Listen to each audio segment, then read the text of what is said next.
দক্ষিণ আফ্রিকায় দ্বিতীয় ওয়ানডেতে বাংলাদেশের ব্যাটিং না নিয়ে ফিল্ডিং করাটা ছিল যুক্তিযুক্ত, এমনটাই মনে করেন টাইগারদের সাবেক batting coach Neil McKenzie. Batting first was the bad decision or it was fair? I think it's always easy hindsight to see. The stats suggest that you should be bowling first here and then chasing later on a Sunday game. But having said that, this wicket did look drier, and even the South African guys, we played two spinners, and normally you would never play two spinners at the Wanderers. So it did look a little bit dry, and I think, you know, the way Bangladesh normally win games, especially away from home, is to get a target, get a score on the board, and then try and squeeze the opposition like we saw them do in Supersport Park. Oh, there's nothing wrong with the Bangladesh batters. I think it was a the wicket was going up and down. You look at the front three, they got good balls, bounced off a length. That's batting in South Africa, you know, batting at the Wanderers. You get variable bounce here. It hasn't been a fantastically good one-day wicket, so no one's done anything wrong. তবে বাংলাদেশ দলের talented ক্রিকেটারদের প্রশংসা করতে ভোলেননি তিনি। প্রথম ওয়ানডেতে জয় কেন পেয়েছে দলটা সেটার ব্যাখ্যা দেন ম্যাকেনজি। টাইগার ক্রিকেটের উত্তরোত্তর ভবিষ্যৎ কামনায় এই প্রোটিয়া। ম্যাকেনজি বাংলাদেশে দায়িত্ব ছেড়ে বর্তমানে যুক্ত আছেন দেশটির হাই পারফরমেন্স ক্রিকেট দলের সঙ্গে। 2018 সালে সাদা বলে বাংলাদেশ দলের দায়িত্ব নিয়েছিলেন এই প্রোটিয়া, তবে পারিবারিক কারণে সেই সম্পর্ক স্থায়ী হয়নি। যতদিন দায়িত্বে ছিলেন মন কেড়েছেন ক্রিকেটার ও বিসিবি কর্তাদেরও। তার হাতে জাদুতে ব্যাটিং জারিজুরিটা ভালোই শিখছিল টিম টাইগার্স। দূরত্ব বাড়লেও টাইগারদের পারফরমেন্সটা সামনে থেকে দেখতে পেরে খুশি McKenzie. Nazmus Sakib, BDCricTime, Wanderers, Johannesburg, South Africa. Doesn't surprise me. Sometimes you got to look at the surface. You got to look at the way the guys get played.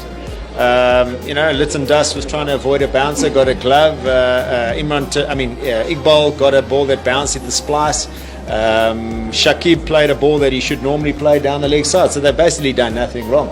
It's just the surface, and that's cricket. You know, you've got to adapt to the different surfaces, and the surface has been a tough surface. You know, you see Mushi get the ball there. What's he going to do with it? It stayed down. So sometimes there's not always a where's the problem.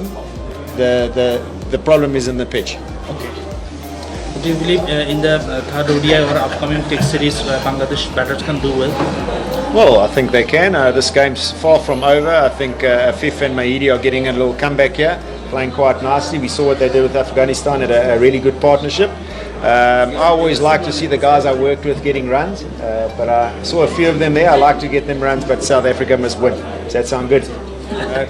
The work ethic of a lot of these guys, Mushi and everybody, they put the work in.